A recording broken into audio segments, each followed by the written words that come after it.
यजुर्वेदाय नमः। यजुर्वेदभाष्यं प्रथमो भागः। भूमिका। वेद परम पिता परमात्मा द्वारा प्रदत्त ज्ञान है। ये ज्ञान सृष्टि के आदि में दिया गया था। वेद सार्वभौमिक और सार्वकालिक हैं। वे वैदिक संस्कृति के मूलाधार हैं और मानव मात्र की संपत्ति हैं। स्वयं वेद का उद्घोष है। क्या है? वैदिक संस्कृति संसार की सर्वप्रथम संस्कृति है और सारे संसार द्वारा वर्णनीय संस्कृति है। वेद 4 हैं: ऋग, यजु, साम और अथर्व। ऋग्वेद ज्ञान कांड है तो यजुर्वेद कर्म कांड है।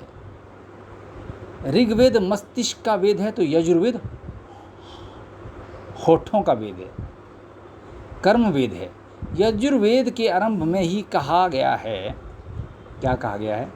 सविता देव तुम्हें मनुष्यों को श्रेष्ठ कर्मों में प्रेरित करें। मध्य में कहा गया, हे प्रभु मुझे भद्र कल्याण के साथ जोड़िए, मैं सदा उत्तम कर्म ही करूं, खोटे कर्मों और पापों से बचूं। मनुष्य 100 वर्ष तक कर्म करते हुए ही जीने की इच्छा करे। सर्वश्रेष्ठ कर्म है यज्ञ। यजुर्वेद में यज्ञों का वर्णन है। अग्निहोत्र से लेकर अश्वमेध पर्यंत सभी यज्ञों का विवेचन है। मानव मात्र के लिए प्रतिदिन करणीय ब्रह्म यज्ञादि 5 यज्ञों का विधान है। यज्ञ का महत्व प्रतिपादित करते हुए कहा गया है, तम पत्नी भिर्मुः गच्छेम देवः पुत्रे भ्रातृ विरुत वर्ण्ये। हे विद्वानों, हम पत्नी, पुत्र, भाई और धन के सहित यज्ञों का अनुष्ठान करें। यज्ञ शब्द बहुत विस्तृत अर्थों का वाचक है। यज्ञ से जहाँ अग्निहोत्र का ग्रहण है, वहाँ परोपकार के समस्त कर्म भी यज्ञ की परिधि में आते हैं। महर्षि दयानंद की दृष्टि में तो कला, कौशल, उद्योग, धंधे भी यज्ञ ही हैं।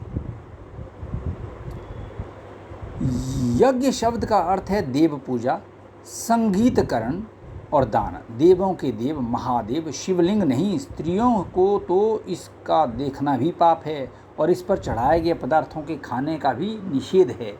परम पिता की उपासना, बड़े माता पिता आचार्यों का सम्मान करना यज्ञ है। बराबर वालों के साथ स्नेह का व्यवहार करके उनके साथ उठना बैठना और अपने से छोटों को देना भी यज्ञ है। यहाँ एक बात का स्मरण रखें, वेद में कहीं भी यज्ञ में पशुओं की बलि देने का विधान नहीं है। वेद में तो पशुओं के पालने और उनकी रक्षा करने, उन्हें न मारने का विधान है। वेद में कहा गया है, गाम माँ ही सी ही, गाय को मत मारो। इसी प्रकार भेड़, बकरी, 1 खुर वाले प्राणी, घोड़ा, गधा आदि, 2 खुर वाले प्राणी, भेड़, बकरी, गाय, भैंस आदि के मारने का निषेध है। यज्ञ का एक नाम अध्वर नहीं है, हिंसा जिसमें भी है। फिर यज्ञों में पशु बलि का विधान कैसे हो सकता है? ये सब तो वाम मार्गियों की ही लीला थी। यज्ञों के अतिरिक्त भी अनेक प्रकार का ज्ञान और विज्ञान इस वेद में भरा हुआ है।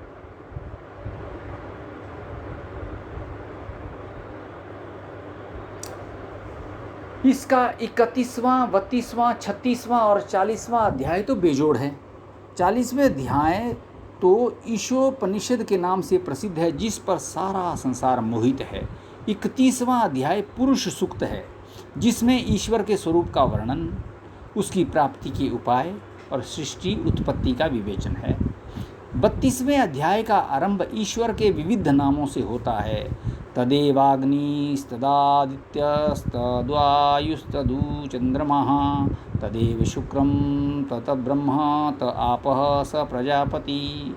उस परमात्मा का ही नाम अग्नि है, उसी ब्रह्म का नाम सूर्य है, उसी को वायु कहते हैं, उसी का नाम चंद्रमा है, उसी का नाम शुक्र है। ब्रह्म, आप और प्रजापति है। आ ब्रह्मण ब्राह्मण मंत्र में आदर्श राष्ट्र का जो वर्णन है, वह एक पुस्तक में भी नहीं समा सकता। 23वें अध्याय के अंत में प्रश्नोत्तरों के रूप में जो ज्ञान दिया गया है वह अनूठा है और शैली भी अनूठी है। जितना बड़ा प्रश्न उतने ही शब्दों में उत्तर, और वह भी परिपूर्ण। इस प्रकार इसमें रत्न भरे हुए हैं। डुबकी लगाइए और रत्न पाइए। वेद पर अनेक भाष्य हुए हैं। पंडित हरिशरण सिद्धांतालंकार का भाष्य अपने आप में अनेक विशेषताओं को लिए हुए है। ये भाष्य अत्यंत सरल और रोचक है। प्रत्येक मंत्र को जीवन के साथ जोड़ा है। व्याख्या करते हुए वेद के रहस्यों का उद्घाटन किया गया है। एक बार आरंभ के साथ जोड़ा है। व्याख्या करते हुए वेदों के रहस्यों का उद्घाटन किया गया है। एक बार आरंभ करके जोड़ने की इच्छा नहीं होती, छोड़ने की इच्छा नहीं होती है। इस ग्रंथ के प्रकाशन में आर्य जगत के सुप्रसिद्ध विद्वान पंडित मनोहर विद्यालंकार ने गुरु दक्षिणा रूप में 1 लाख रुपए प्रदान किए हैं। तदर्थ उनका हार्दिक धन्यवाद। पंडित जी के सात्विक दान से प्रेरणा लेकर कुछ अन्य दानी भी अपनी थैलियों का मुंह खोल दें तो चारों वेदों का भाष्य शीघ्र छप सकता है। श्री रामपाल जी, सरिता विहार, नई दिल्ली। ठीक है। ओम यजुर्वेद भाष्यम प्रथम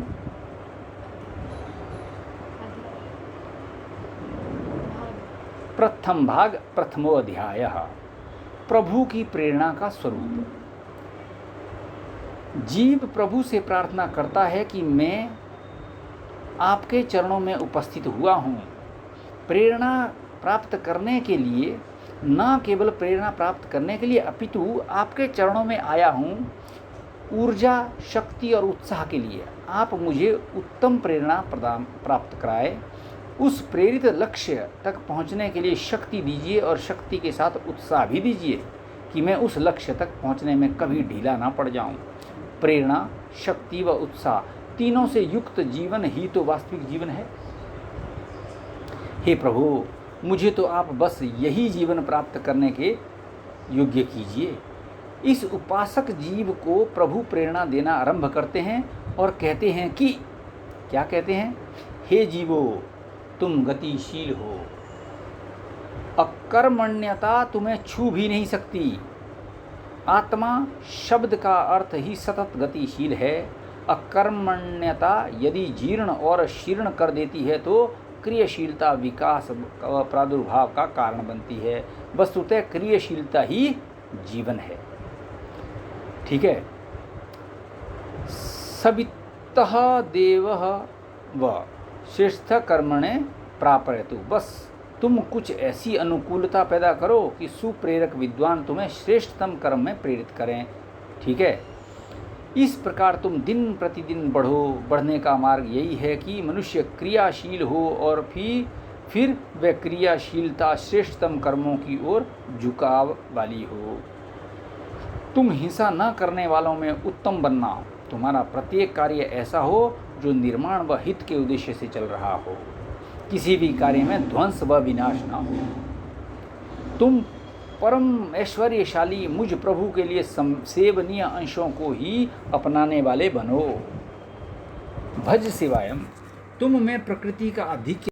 परम ऐश्वर्यशाली मुझ प्रभु के लिए सेवनीय अंशों को ही अपनाने वाले बनो। तुम में प्रकृति का आधिक्य न होकर प्रभु का आधिक्य हो। अर्थात प्रेय के पीछे न मरकर तुम श्रेय को अपनाने वाले बनो। अपने जीवनों को ऐसा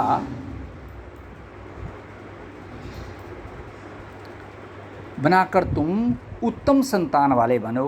तुम्हारे जीवन में ये एक महती असफलता होगी यदि तुम्हारी संतान ठीक ना हुई। इस जीवन यात्रा में ऐसे ढंग से चलना कि तुम रोगाक्रांत ना हो जाओ, तुम्हारा ये शरीर रूप रथ टूट ना जाए। ऐसा हुआ तो यात्रा कैसे पूरी होगी? 5वें संकेत, इंद्राय भागम का ध्यान करोगे तो निरोग रहोगे ही। प्रभु भक्त अस्वस्थ नहीं होता, प्रकृति में आसक्त ही रोगी हुआ करता है। तुम्हें यक्ष्मा ना घेर ले, तुम इस राज रोग के चक्कर में ना आ जाओ। प्रकृति का ठीक प्रयोग करने से रोग आएंगे ही क्यों? स्तेन तुम्हारा ईश न बन जाए, बिना श्रम के धन प्राप्ति की इच्छा ही स्तेन है। बिना श्रम के धन प्राप्ति की इच्छा ही स्तेन है। ये horse races, lotteries, crossword puzzles तथा विभिन्न प्रकार के सट्टे स्पेकुलेशंस के रूप में प्रकट होती है। इससे सदा दूर रहना, मार्केट से हमेशा दूर रहना। ये मनुष्य को कामचोर बनाकर आराम पसंद बना देती है और इस प्रकार बीमारियों व व्यसनों की शिकार कर देती है। पाप को अच्छे रूप में चित्रित करने वाला कोई व्यक्ति तुम्हारे विचारों पर शासन करने वाला ना बन जाए। इस गोपति में तुम ध्रुव होकर रहना। गायः इंद्रियाणि, यानी गौएं इंद्रियां हैं, इनका रक्षक प्रभु है। गौ का अर्थ वेदवाणी करें तो उन वेदवाणियों का पति प्रभु है ही। इस प्रभु में तुम ध्रुव होकर रहना। जो प्रभु से दूर हुआ वही इस द्वंद्वात्मक जगत की चक्की के दो पाटों में आकर पिस गया। प्रभु ही विश्व चक्र के केंद्र की कीली है, उन्हीं में तू स्थिरता से निवास करना। बहुत होना, संसार में आत्म केंद्रित सा होकर स्वार्थरत व्यक्ति न बन जाना। अधिक से अधिक प्राणियों से अपना तादात्म्य स्थापित करने का प्रयत्न करना। औरों से अयुत होकर एको अहम बहुश्याम में एक से बहुत हो जाऊं, इस बात का ध्यान रखना। औरों के दुखों को भी अनुभव करना। और अंत में यजमानस्य, इस सृष्टि यज्ञ को चलाने वाले मुझ प्रभु के पशून, यानी काम पशु, क्रोध पशु आदि, क्रोध आदि पशुओं का पाही बड़ा सुरक्षित रखना। ग्लूकोज को बड़ी सावधानी से रखने की आवश्यकता नहीं होती, परंतु आर्सेनिक को तो अलमारी में बंद रखना पड़ता है। चिड़ियाघर में मृग को बहुत बंधन में रखना आवश्यक नहीं होता, परंतु शेर को दृढ़ पिंजरे में रखना कितना आवश्यक है। इसी प्रकार इन काम क्रोध को भी रखना तो है, काम क्रोध को रखना तो है, परंतु पूर्ण नियम में रखना है। प्रार्थना भी तो नियंसत है, ना कि नष्ट कर दे। ये है नियंसत है, प्रार्थना जो कर दे उसको नष्ट करने की बात नहीं हम बोलते, हम नियंसत करने बोलते काम क्रोध को। ठीक है, काम संसार का मूल है। प्रजनात्मक काम पवित्र है, आवश्यक है, परंतु यही अनियंत्रित होकर शक्ति का विनाश करके क्षयकारक हो जाता है। समझी? क्रोध भी आवश्यक है, परंतु स्वयं अनियंत्रित होने पर अनर्थों का मूल हो जाता है। हाँ, जीव ने प्रभु से प्रेरणा देने की याचना की थी। प्रभु ने इन 13 वाक्यों में जीव को प्रेरणा दी है। ये 13 वाक्य ही सत्याकारास्त्रयोदशः, सत्य के 13 स्वरूप हैं। इस प्रेरणा को अपनाने वाला जीव उन्नति पथ पर आगे बढ़ता हुआ एक दिन परमेष्टि, यानी परम स्थान में स्थित होता है। ये प्रजा की रक्षा करने से प्रजापति कहलाता है। इस प्रकार ये इस मंत्र का ऋषि परमेष्टि प्रजापति होता है। भावार्थ, जीव प्रभु से प्रेरणा मांगता है, प्रभु उसे 13 वाक्यों में बड़ी सुंदर प्रेरणा देते हैं। इस प्रेरणा को अपनाने से ही जीव परमेष्टि बन सकता है। ओम यजुर्वेदाय नमः। अब